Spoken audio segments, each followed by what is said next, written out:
Olá, boa noite, professor Evaldo Sá. Tudo bom com vocês? Começando a nossa live de hoje, eu convidei meu irmão Luiz Eduardo para a gente bater um papo. Então, desde já agradecendo a todos vocês por estarmos juntos aqui. Meu irmão Luiz Eduardo, estou esperando só que ele entre para a gente poder dar início à nossa conversa.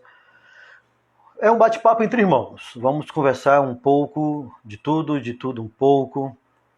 E desde já agradecendo aqui a presença do Sol, da Maristela, minha prima, Luciana, Denise, minha linda, a Luciana Carine, olha só que coisa linda, maravilhosa, quanto tempo que eu não vejo essa garota. Um beijo no seu coração. Grande Karine, tô ficando velho, é isso aí. Letícia também tá aqui, um beijo nos seus corações, Ruriana. E a minha ideia é bater um papo. Maristela, boa noite, Maristela, sua bênção. A minha ideia é justamente bater um papo. De tudo um pouco, como ele trabalha no meio. Boa noite, Denise, um cheiro no seu coração. Davi também, um cheiro. Arielle chegou também. Como eu estava dizendo, pelo fato dele ser radialista, eu vou tentar sugar um pouco dele, dessa visão que ele tem do que nós estamos vivendo, não só a visão dele como ser humano, mas também a visão dele como radialista. Pronto, chegou aqui, deixa eu ver se eu consigo aqui entrar em contato com ele. Deixa eu ver aqui, convidar... Tá aqui.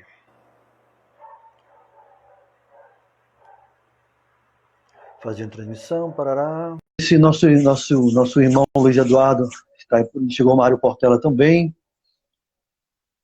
Estou esperando só o Luiz chegar, Jéssica, Giovana entrar.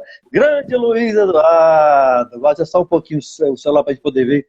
Tá fugindo muita testa aqui em cima, aqui, ó. Tem muita parede, baixa mais o celular. Giovana, oi, Giovana, Deus te abençoe.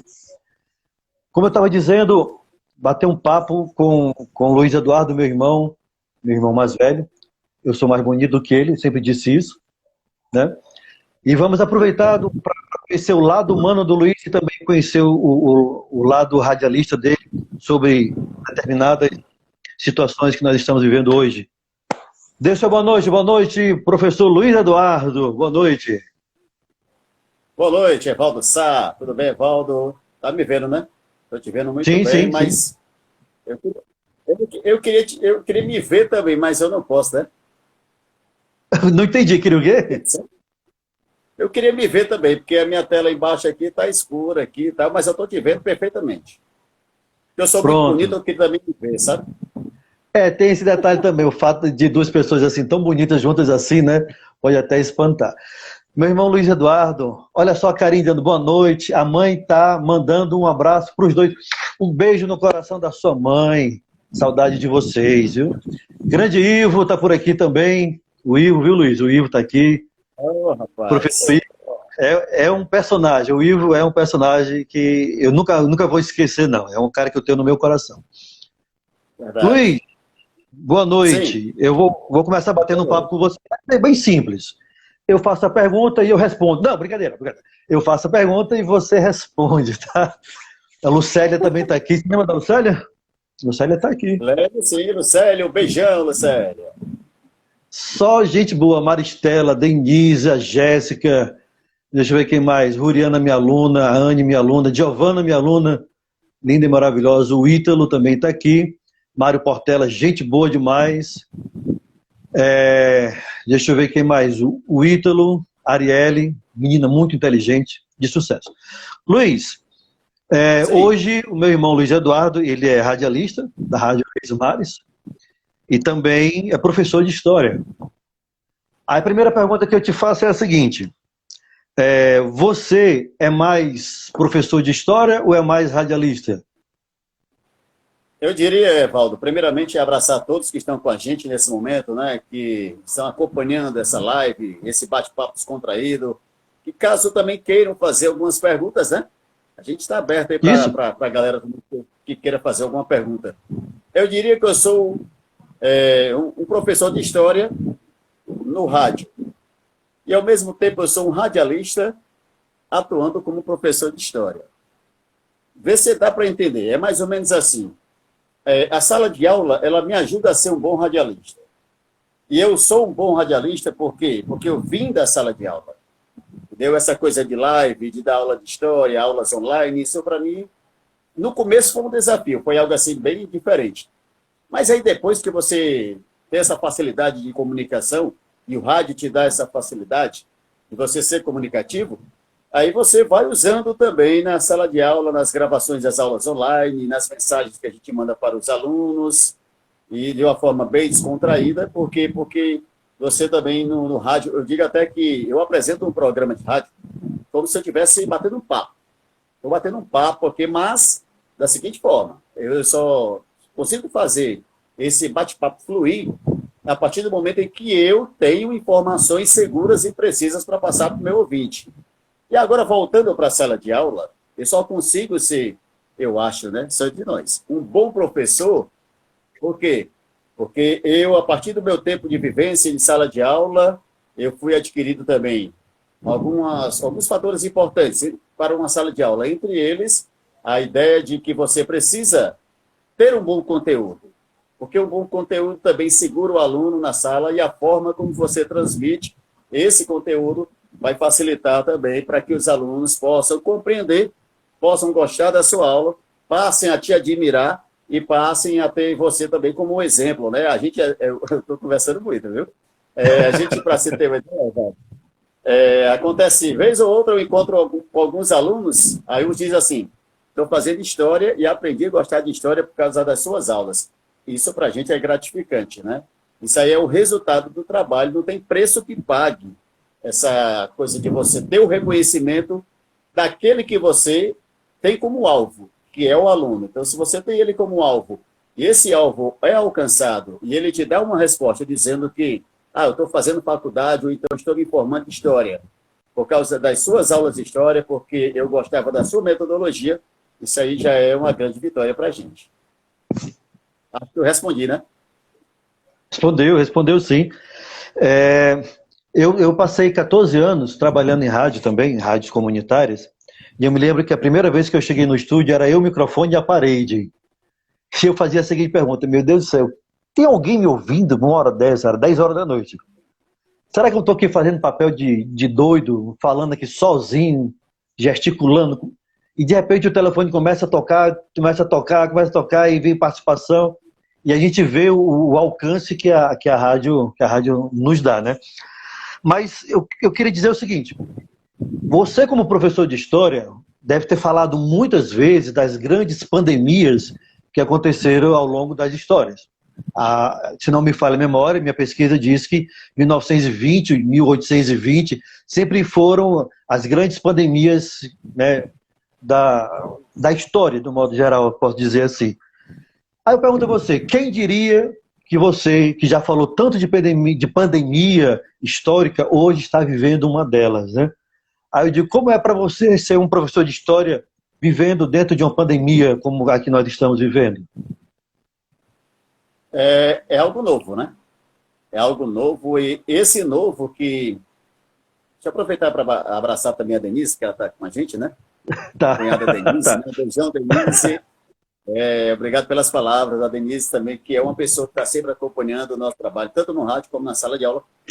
E essa coisa de pandemia, ela assustou muita gente. Inclusive a gente, professor de história, a gente tem um histórico de conhecimento, de pandemias, como entre elas a gripe espanhola, né, que os historiadores até divergem com relação a números. Alguns falam que 50 milhões de pessoas foram afetadas e um grande número de pessoas morreram.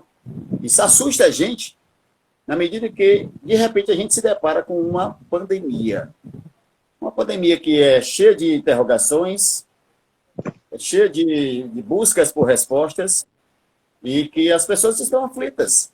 Eu acho que, nesse momento, a sociedade, num todo, ela sente esse temor. Por quê? Porque o tempo passa e a gente não vê, né, algo novo para que essa pandemia vá logo embora. Todo mundo quer que ela vá logo embora, mas ela está tirando algumas pessoas do nosso convívio e isso assusta as pessoas. Isso assusta a gente porque, na medida que você vê, dentro de um fato histórico, o que já aconteceu na história em termos de pandemia, grandes pandemias, e você se depara com você se depara com esse momento, você fica também aflito e torcendo que tudo termine logo para que as coisas comecem a voltar ao normal. É como a gente diz, a gente vai voltar a partir de agora a um novo normal, né? Aí, sabe como é que vai ser? Estava conversando, aliás, vamos até mandar um abraço para o professor Jefferson, de inglês, lá do Pia Marta. Ele Grande também está sempre que acompanha no Instagram, viu? A gente conversando hoje, eu falei assim, olha, Jefferson, era eu, Jefferson e o Davi que foi meu aluno, hoje é professor de física lá do Pia Marta, o Isaac, que é outro professor de matemática lá, que foi meu aluno no Pia Marta, isso, tem muito isso lá no Pia Marta também. E eu sei. assim como eu e você, Eu né, também. que chegamos lá, voltamos para ser professor, eu continuo, mas você seguiu outro caminho na educação e fez um concurso, foi morar nessa bela cidade de Tianguá. E o que acontece? Eu disse assim, olha, Jefferson, você sabe quando é que a gente vai perceber o estrago que essa pandemia fez? É quando você, um exemplo, voltar para o trabalho e sentir a falta de alguém. O que houve? Morreu da pandemia. Vai para a missa e aí, cadê os fiéis? Cadê aqueles que sentavam do lado? Cadê aquele senhor? Ah, ele faleceu, vítima da Covid. Você sabe quando é que você vai sentir falta de alguém? Aquela caminhada que você fazia diariamente, que deixou de fazer numa praça ou num parque, né? E aí, de repente, você volta a fazer essa caminhada e você sente a falta de algumas pessoas que faziam essa caminhada com você. É aí que a gente vai começar a cair na real. É aí que a gente vai começar a perceber que realmente, infelizmente também, essa pandemia, ela causou esse estrago imenso. Por isso, olha o que é que eu tenho aqui nas minhas mãos. Álcool gel, Olha, certo? Olha o que eu tenho, tá certo. Olha o que eu tenho nas minhas mãos. A máscara. Se essa máscara... mostra aqui. Mas eu tenho outra máscara também, viu? O Gigante da Colina. olha aí. Certo? Ou seja, Eu já tenho máscara, tá faltando só o elástico aqui para colocar, mas já tenho a máscara já, viu?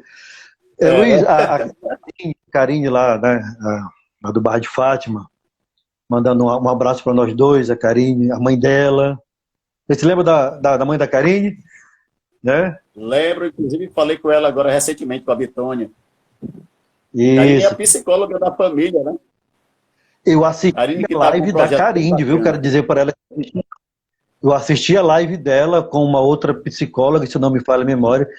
Meu irmão, pense numa live riquíssima, riquíssima. Eu queria até mandar, já que ela está aí, mandar os parabéns para a Karine. Adorei a live dela, sensacional. Tá? Luiz, você falou um negócio interessante. A gente só vai realmente saber o estrago que a pandemia fez quando a gente realmente tenta voltar para o nosso novo normal. Jéssica, um beijo no seu coração.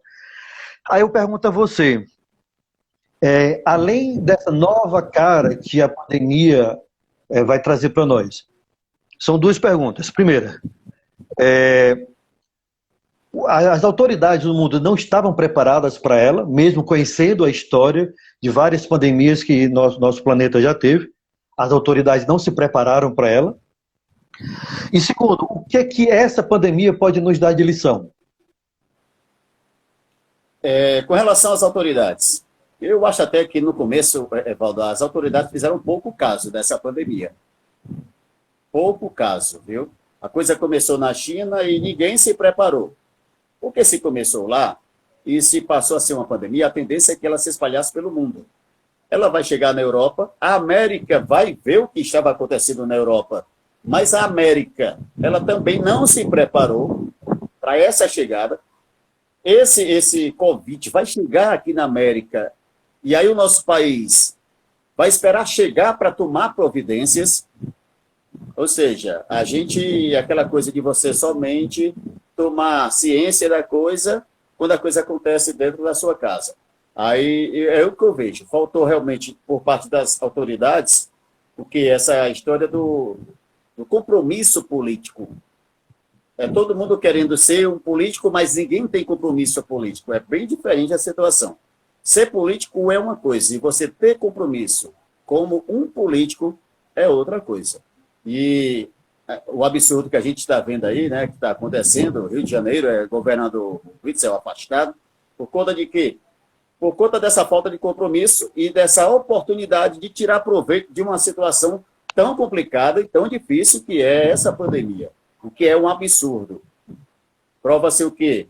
Do mau caratismo, prova-se de uma falta de responsabilidade e de, acima de tudo, de políticos que preferem utilizar de corrupção no momento desse, ao invés de utilizar de um toque humano, de preocupar-se com o ser humano. Muitos deles não estão nem aí para a morte de ser humanos. Estão preocupados como a gente vai tirar proveito dessa situação.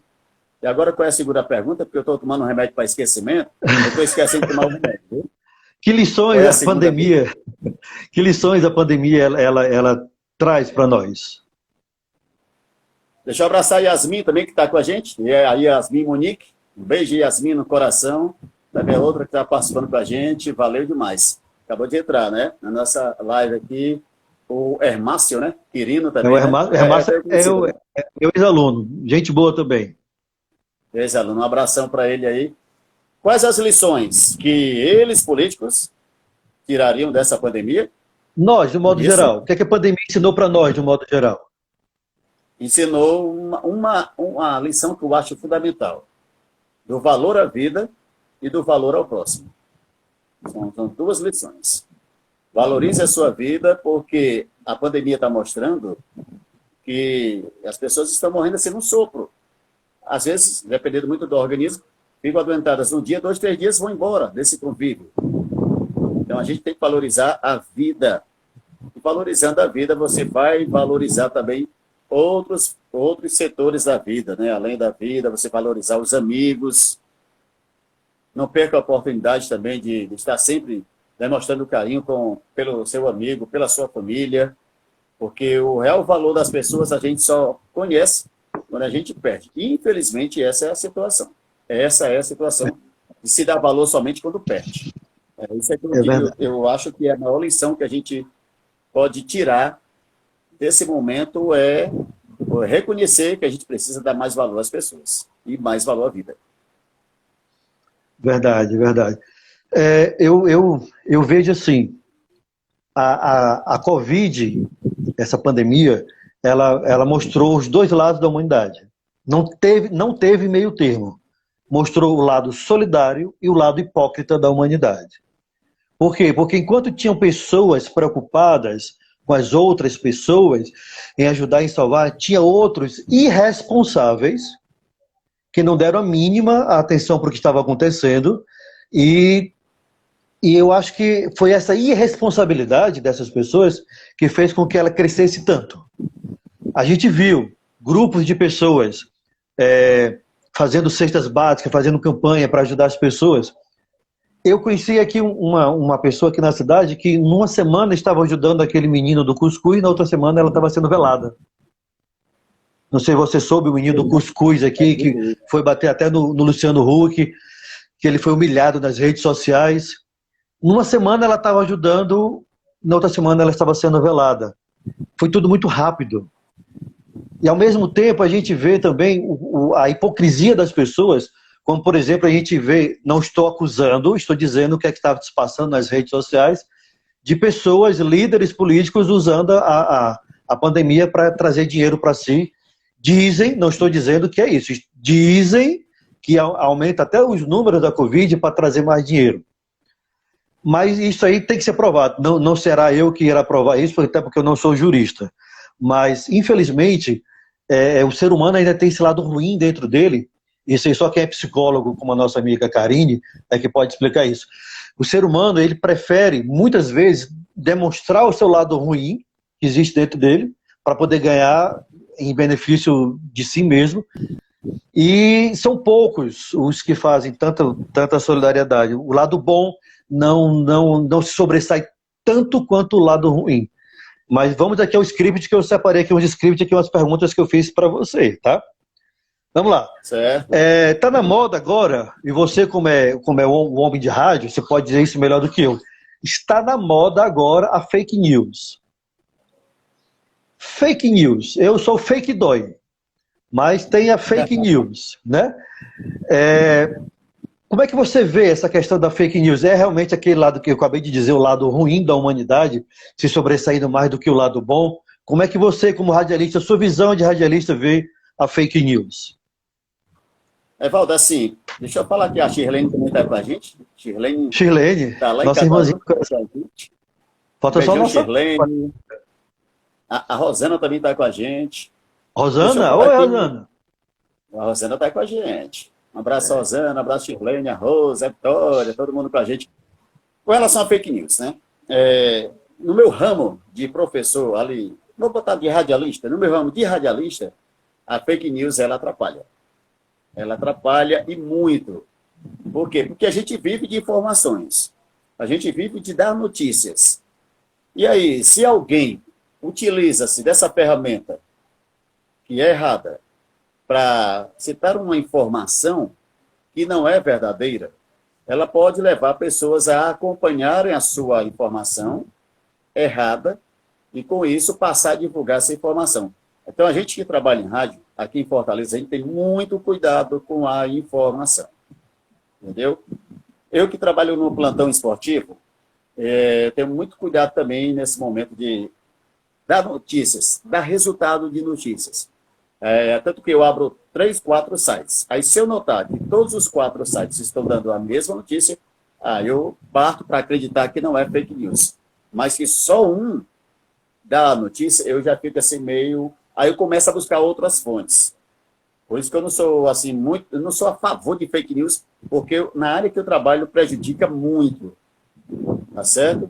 E, infelizmente, certo. as pessoas que fazem do fake news uma ferramenta, fazem realmente para incomodar, para fazer o mal às pessoas. Você falou aí, no meio que você trabalha, encaixou com a próxima pergunta que eu separei para você.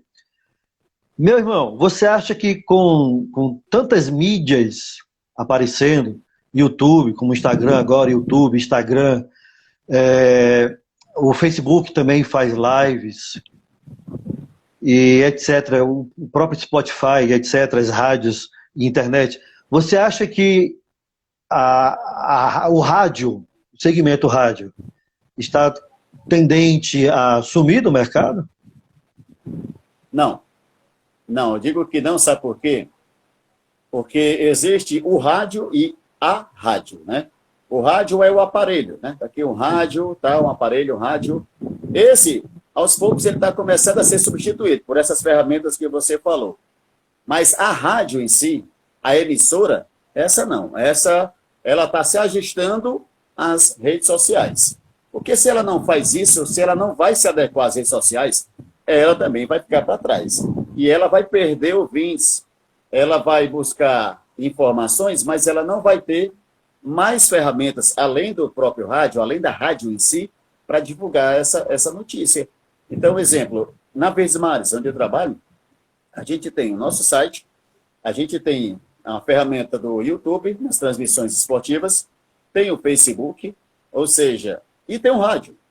O radinho, né? Além disso, tem a Sky, que você acompanha também a Verdinha, pelo canal 790, tem a Oi TV, o canal 982, ou seja, a emissora, ela tem um leque de plataformas para informar o seu ouvinte, para que ele não fique somente preso ao radinho de pilha. Vou citar um exemplo. Vamos para o estádio. Ninguém leva mais rádio. Por quê? Porque ele leva o celular e lá tem uma rádio que ele ouve em tempo real, bota o fonezinho, está curtindo ali o jogo numa boa. Ou seja, o que aconteceu? A empresa, o sistema Verdes, ele vai se adequar na medida que ele dá essa condição ao seu ouvinte também de ter essas ferramentas. E aí o rádio ele não acaba. Não acaba, gente. Bote na sua cabeça. Então, as empresas... Oi? As empresas que não seguirem o exemplo, por exemplo, da Verdes, essas empresas têm, então, a tendência a fechar as portas, né? Porque ou elas acompanham essa modernização com essas grandes ferramentas, né? Com essas várias plataformas, ou ela vai ficar para trás. Ou ela vai perder audiência, e aí, perdendo audiência, ela vai caindo no mercado, vai perder patrocínio, você que é um grande empresário não vai investir numa empresa que não tem audiência. E os empresários de hoje, que também na sua empresa eles têm essas plataformas para divulgar a empresa, eles vão querer também saber se a emissora ela tem essas plataformas. Por quê? Porque ele quer também que a sua empresa apareça nessas plataformas através da Rádio Verdes Mares. Deixa eu fazer uma pergunta. Eu hoje estava assistindo um programa que ninguém está me pagando, não vou fazer a propaganda do programa, né? Nem vou dizer também qual foi a televisão, porque ninguém me paga para fazer propaganda. Então não vou dizer nem qual é a emissora e nem qual é o programa.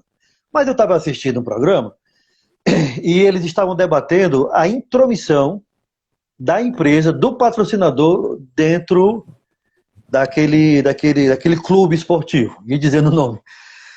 Dentro do rádio, pode acontecer isso, de uma empresa chegar assim, olha, eu vou patrocinar a empresa, mas eu quero que seja assim, eu quero que tenha isso aqui dentro do programa. Tá? Acontece isso ou só acontece no clube de futebol? Acontece também, a gente sabe que acontece, né? A gente sabe que acontece porque a gente vive no mundo capitalista, onde o poder do dinheiro ele é muito forte.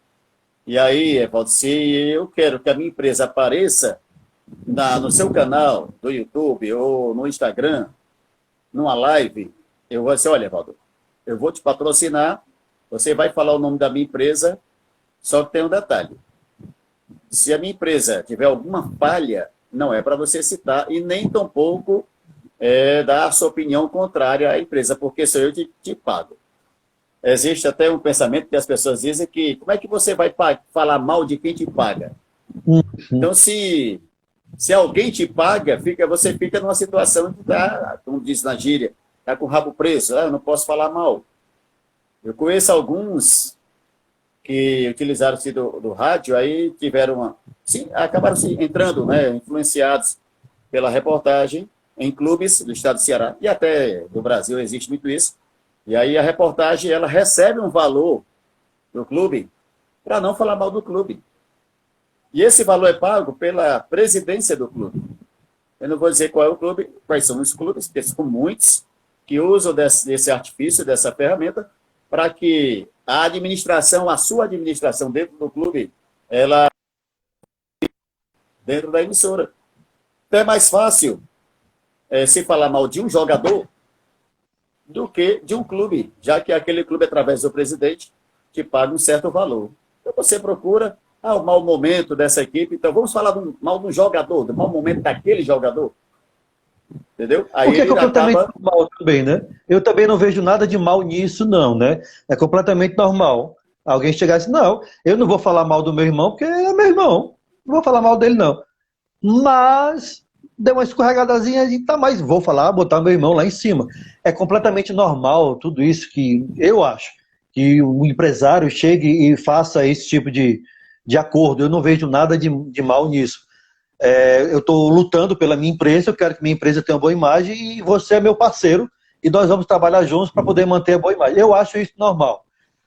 O que eu me preocupo é se meter demais. Aí de repente vai querer mandar mais do que aqueles que estão lá dentro, que são os donos, né? Por exemplo, vou só citar aqui um exemplo assim, entrando dentro do futebol. Minha visão, Evaldo, minha visão é a seguinte, vou falar de futebol, tá? Eu acho que a nossa seleção brasileira não é a seleção brasileira. Porque tem muito empresário lá dentro mandando mais do que a CBF, mandando mais do que o Tite. Não é a minha seleção brasileira. A minha seleção brasileira, por exemplo, não passaria aquele vexame de 7-1. Porque eu teria outros jogadores e que está na boca da maioria das pessoas que eram para estar lá e não estavam. Por exemplo, na Copa de 2018, o Luan era o atual melhor jogador americano, aqui, do continente americano. E não foi para a Copa. Por quê? Porque não tem empresário forte o suficiente para chegar junto. Mas essa é a minha opinião. Não estou dizendo que é isso que acontece. Mas eu acho que devido a ter muitos empresários se envolvendo dentro da seleção, eu acho que essa seleção que está aí não representa o meu país. É só a minha visão. Eu concordo, sim. Eu concordo que, inclusive, os jogadores, se você for observar, 99% da convocação são jogadores que jogam no exterior e moram no exterior, né? Ou seja, eles perdem até aquela identificação com a amarelinha, com a camisa da seleção brasileira. Por quê? Porque saíram do Brasil muito cedo e aí perderam aquela coisa de cantar o hino nacional, que o Pia Marta faz ainda hoje, toda quarta-feira, 7h, todo mundo cantando o hino nacional, entendeu? Mas é do nosso tempo isso. É do nosso tempo, né? No nosso tempo, quando a gente era aluno do Pia Marta, já tocava o hino nacional. Caramba! Pois é. Até hoje a gente ainda preserva ainda. Por quê? Porque faz parte também de uma educação, né? Então, se você não tem uma educação, se você não teve a oportunidade de ter uma educação no seu país, não é que você vai ter educação fora do país. Você vai acabar tendo que se sujeitar ou se adaptar a uma nova forma de vida num outro país que não é o seu, mas que muitas vezes você defende muito mais aquele país por conta da cultura dele do que o seu próprio país. É verdade. Basta você ver, por exemplo, dá para a gente fazer uma seleção brasileira de jogadores brasileiros que se naturalizaram em outros países. Poxa, se aquele jogador serve para aquele país, por que é que não serve para o nosso país? Vou tirar, por exemplo, o Thiago Alcântara. Jogadorzaço do Bayern de Munique, titular absoluto, o Thiago Alcântara, está na seleção da Espanha, se não me falha a memória, né? Na seleção da Espanha. Foi o melhor jogador, né, tem um outro final da Liga dos Campeões. Isso, foi o melhor jogador, né? E tem um outro italiano muito bom, volante, que brasileiro que está jogando na seleção da Itália, tem outro na seleção japonesa. É o Jorginho, que joga no Chelsea. Jorginho. E aí eu penso assim o seguinte, enquanto houver dinheiro para poder mandar e manipular o caráter do ser humano, as coisas serão sempre hipócritas. Eu não aceito de jeito nenhum que aquela seleção belga tenha futebol para ganhar da nossa. Porque eles têm um ou dois jogadores. A gente tinha uma seleção.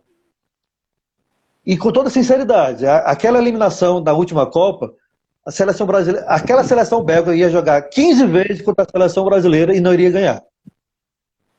Mas por que ganhou? Porque quando termina o jogo, que o Brasil foi eliminado, cada qual foi para o seu país, não sentiu a reação do povo brasileiro, a tristeza do povo brasileiro. Por exemplo, quando o Brasil foi eliminado 7-1, nosso amigo Neymar foi chorar num iate, numa ilha, com seus amigos. E eu estava aqui comendo pão de dois com ovo. Quer dizer, o cara não viu a realidade do Brasil, nunca vai entender o que é que o brasileiro sente uma eliminação. A eliminação de uma Copa, né? Porque, infelizmente, o patriotismo ele não existe, né? Nesses jogadores que jogam fora, eles não têm esse sentimento patriota, né? De amar a pátria realmente. Aliás... Deixa eu te fazer uma pergunta aqui. Sim. É a penúltima pergunta. O que é que você acha, já que nós falamos aqui da velha tradição piamartina de tocar o hino nacional, toda quarta-feira, que na minha época de aluno, em 1985, já tocava, você um pouquinho antes já tocava.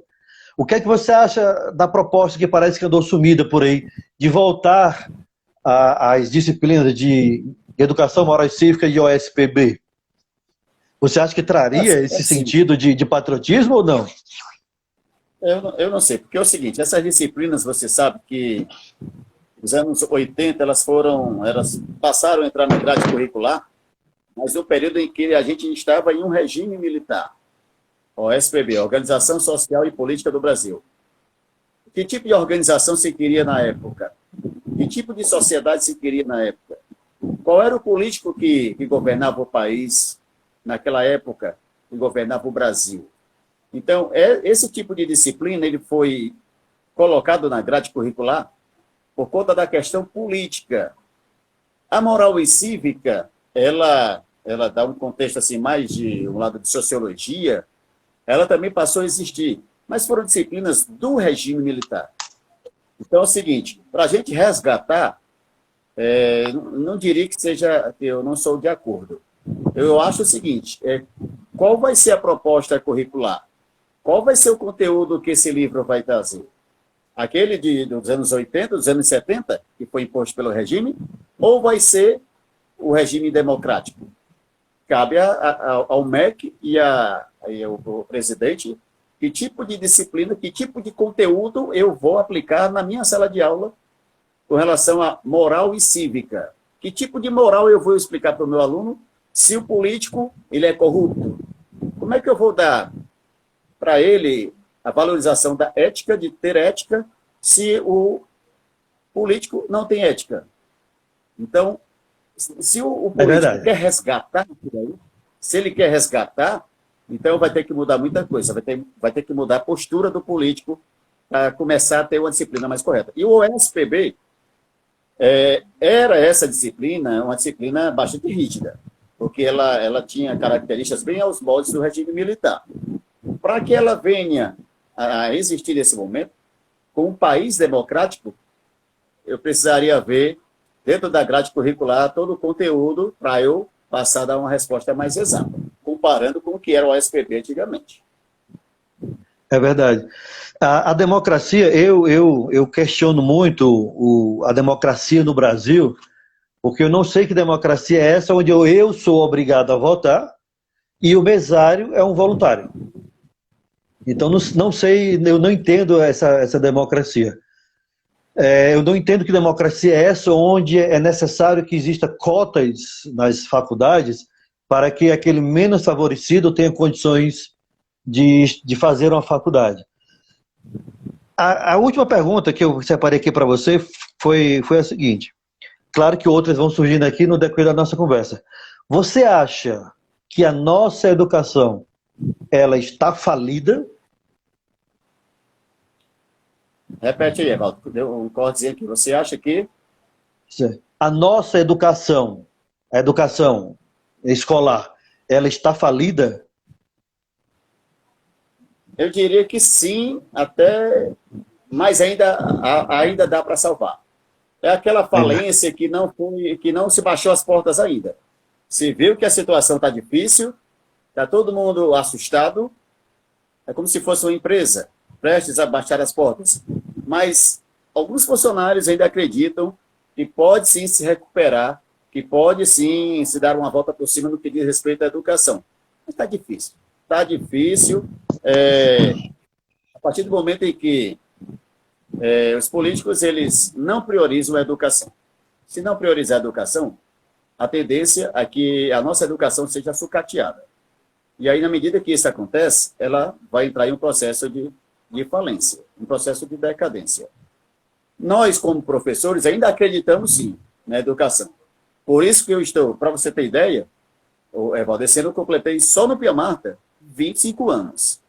Se eu não acreditasse nessa educação, eu já teria deixado a educação, já teria partido para outro ramo. 25 anos, você falou? No Pia Marta. Só no Pia Marta eu tenho 25 anos. Caramba. 25 anos de carteira assinada só no Pia Marta. Então, se eu não acreditasse na nossa educação... A escola, nossa partida, que a gente ali não tinha carteira assinada, não era só contrato. Não, mas aí... Se contar com isso aí, dá perto de 27, 28 anos. Chegou agora aqui o Denis, ele é professor de matemática, assim, da nossa área também. E é uma pessoa, assim, muito, muito sensata, sabe? Você conversando com o Denis, você vai ver quanto ele tem, assim, uma visão muito parecida com a nossa. Luiz, a questão da educação, por exemplo, você acha que só nós, professores, é que acreditamos ainda na educação? Acho que nem os alunos acreditam mais Estou nem falando nesse período de pandemia, não. Já estou falando já no contexto de uns 10 anos para cá. Nem os alunos acreditam na educação. Você acha que nós somos os únicos que ainda acreditamos na educação? Eu acredito, Evaldo, que existe uma parcela da sociedade que ainda acredita, sim, no Brasil melhor. Uma parcela. Mas essa parcela ela está se reduzindo, ela está diminuindo. O percentual dessa parcela está caindo muito. Está caindo muito por vários valores. O valor da família. Na medida em que os valores familiares começam a fraquejar, na partir do momento em que a família pega a sua parte da educação do filho e joga somente para a escola, ela ela não está apostando na educação. Porque a educação, eu até digo o seguinte, que a educação ela vem de casa. Os pais é que educam, a escola forma. O trabalho da escola é de formar, não é de educar. Ela recebe a educação que o filho trouxe de casa. E aí ela vai buscar formar esse menino. Então existe ainda uma parcela de profissionais, de famílias, da sociedade, de pessoas ainda que são verdadeiros educadores, que acreditam sim que existe a possibilidade da coisa se reverter. É só você entrar na sala de aula com aquela vontade de transmitir algo. O Otávio, que é o nosso mestre, o professor Otávio, ele Grande diz, Otávio. ele diz, né? Diz porque ele não morreu. Ele diz ainda que no dia que você der uma aula e não ficar arrepiado, saia da sala de aula. Saia da sala de aula. Você está no lugar errado. Porque se você começa a se arrepiar, é sinal que você está sentindo uma energia chegando até você. E essa energia ela vem do aluno. Do aluno que gosta da sua aula, que brinca com você, sabe? Que te admira o teu trabalho. Isso é que valoriza o trabalho da gente. No dia que eu senti que não estou mais arrepiado, está na hora de eu pegar o livro de história, guardar e buscar logo a aposentadoria. Por quê? Porque a educação é isso. A educação ela é de perguntas, mas ela também é de respostas. Tá certo? Inclusive, tem uma pergunta Luiz, aí, tem uma pergunta aqui da Ruriana. A Ruriana é uma meninazinha fenomenal. Ela está no 7º ano e ela é espetacular. Tem uma mente assim que queria que você visse, parece uma pessoa adulta ela. E ela faz a seguinte pergunta: professores, o que vocês diriam a um aluno para que eles possam ficar motivados a estudar? Você começa. Você responde. O que você diria, Walter? Eu diria o seguinte: a Ruriana ela já me conhece.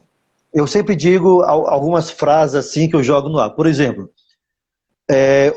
hoje a tua vida vai se refletir na tua família. Hoje. Porque serão os seus filhos e os seus companheiros que irão sentir o reflexo do que você está fazendo hoje. Você acha que o seu filho, os seus filhos podem pagar pelos seus erros? Porque é isso que irá acontecer se você, por exemplo, não estudar. Segundo, o que é que você prefere? Você prefere ser o empregado de salário mínimo ou prefere ser o dono da empresa? Eu tinha um aluno chamado Jesus, lá no Evolutivo, final do Evolutivo, onde ele dizia que não queria assistir a minha aula porque o pai dele era rico, era empresário, e ele iria ficar no lugar do pai dele na empresa.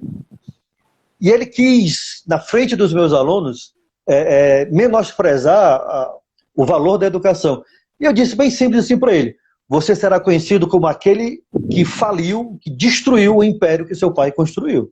Tudo aquilo que seu pai sonhou para erguer, você destruiu. Por quê? Para analisar.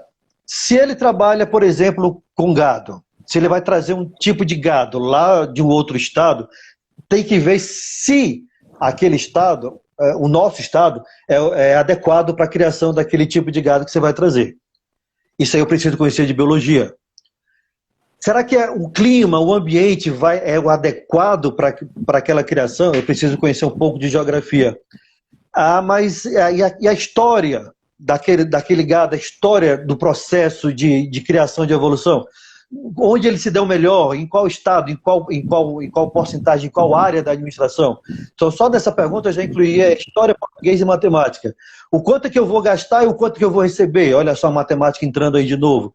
Então, se eu não tiver todas as áreas da educação envolvidas dentro do meu coração, eu posso ser uma grande pessoa, mas com um vácuo. Eu posso ser, por exemplo, vou trazer para o futebol, que é a tua área, vou trazer o Paulo Henrique Ganso e o Neymar, os dois da mesma época. Onde está o Neymar e onde está o Ganso? O Ganso, um super jogador, para mim, mais jogador do que o Neymar, mas onde é que está o Ganso? Não teve a inteligência, não teve a sabedoria o suficiente que o Neymar teve para poder chegar onde chegou e hoje está brigando para ser um dos melhores do mundo. Que para mim não é também, mas é só a minha opinião. Eu acho que tem jogadores melhores do que o Neymar. Tá? Mas analisa, se eu posso ser o dono de uma empresa, por que eu quero ser um assalariado? Não que um assalariado seja... Não é isso. Mas se eu posso oferecer 10 para uma família que eu vou ter no futuro, por que é que eu vou me contentar em oferecer só um, por exemplo? Entendeu? Então, se você não conseguir se motivar em busca da sua felicidade e ver que o estudo é uma grande parceria que você pode fazer em busca dessa felicidade, você, desculpa até que eu vou dizer, mas você vai ser um, não, eu vou mudar a palavra, você vai ser um João ninguém na vida, e que um dia os seus colegas vão olhar, seus colegas vão estar bem de vida e vão olhar para você e vão dizer, poxa, esse cara era tão inteligente. Ou então você vai pedir um emprego numa empresa e vai ver lá que era um cara que era seu colega de sala, estudava com você. Aí ele vai olhar para você e vai dizer, não vou te dar emprego porque você, quando eu estudava, você não era um bom aluno, então não vai ser um bom empregado. Então não vou entregar minha empresa nas suas mãos. Entendeu? Então eu penso mais ou menos assim, a motivação, nunca ninguém vai te dar motivação. A motivação tem que nascer de você, é você que se motiva. A motivação não vem de fora para dentro, mas de dentro para fora. Então busque dentro de você a motivação para vencer e para ser feliz. Eu penso assim. É verdade. Deixa eu só acrescentar também isso aí, Evaldo, com relação à motivação, a motivação pelos estudos.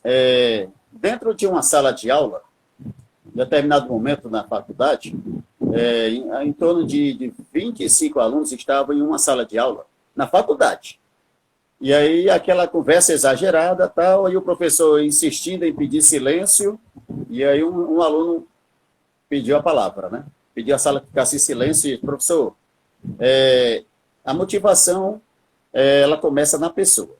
Se essa pessoa não está motivada a estudar, a querer estudar, não vai ser o senhor gritando que vai forçá-la a querer se motivar. Infelizmente, a gente vive numa sociedade em que tem pessoas aqui na sala que estão preocupadas em tirar só os 7 delas para passarem de um semestre para outro. Tudo bem, vai passar. Só que acima delas vai ter o nota 8, nota 9 e o nota 10. Ela vai ficar desempregada porque tirou 7? Não, ela vai ter um emprego numa empresa. Mas ela não pode exigir da empresa, se ela tirava só 7, que a empresa lhe dê uma posição na empresa, que o empresário lhe dê posição naquela empresa, de um nota 10. Não pode. A posição daquele nota 10 é do aluno nota 10. Gente, isso é claro. Aí ele diz assim, sim, e o nota 7? O nota 7, ele não vai ficar em uma sala de escritório, porque ali é para o nota 10. Ele não vai ser um supervisor de uma grande empresa, porque ali ficou nota 9. Mas ele tem o lugarzinho dele, não menosprezando, mas ele vai ter o lugarzinho dele, mais simples, de um saláriozinho reduzido. Por quê? Porque ele pensou pequeno. Ele não se motivou. Numa empresa, não espere que o seu chefe lhe motive. Você tem que buscar meios para que você consiga se motivar e mostrar resultados. Numa empresa, você, ao estar naquela empresa, você já, por si só, já deve estar motivado, porque você trabalha naquela empresa. Se você não estiver mais contente, estiver mais satisfeito, amigo, peça para sair que pode entrar um bem mais motivado que você. Se você está insatisfeito com o salário, amigo, peça para sair e vá procurar o outro. Talvez você procurando o outro, você vai dar valor àquele salário daquela empresa que você acabou pedindo para sair. Então, a motivação, ela tem que partir, como você falou, de dentro para fora. Se você começar a se motivar, mas como? Eu sou estudante. Se motive. Busque ferramentas para essa motivação. Prepare seu horário de estudo. Seja mais responsável com você mesmo. Mostre que você pode ser futuramente um grande profissional naquilo que você se determinou a querer fazer. Busque sempre ser o melhor. Mas não é para ser o melhor para estar pisando nos outros, não. É para ser o melhor para que você tenha uma condição de vida melhor.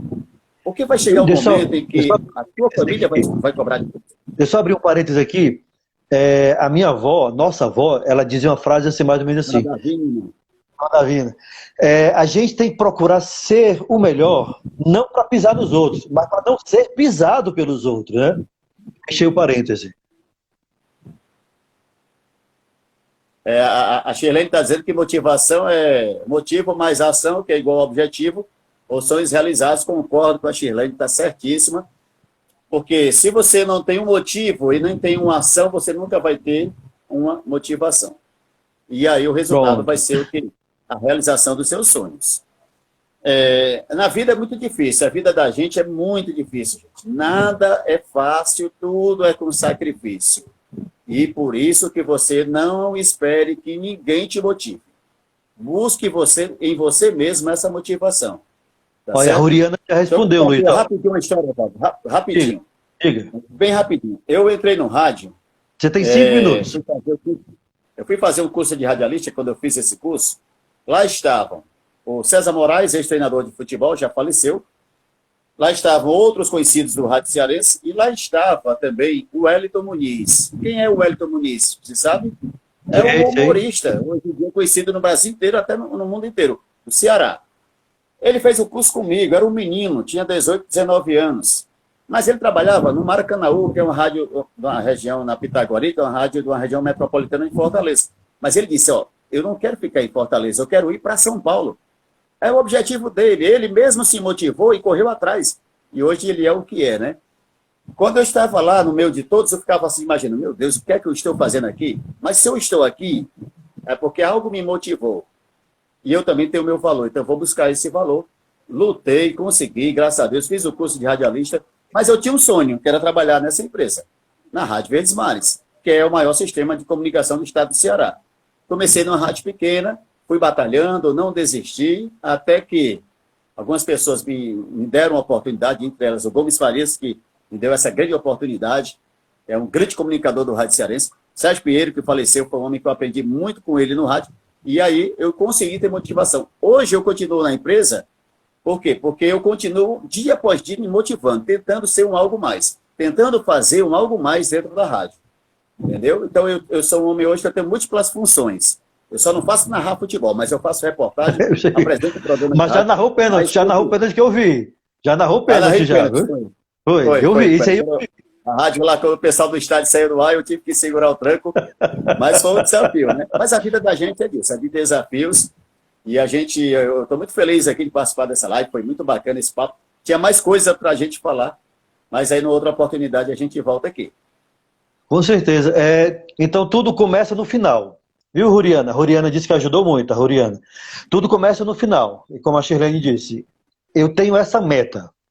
Mas para eu chegar nessa meta, eu tenho um caminho para percorrer.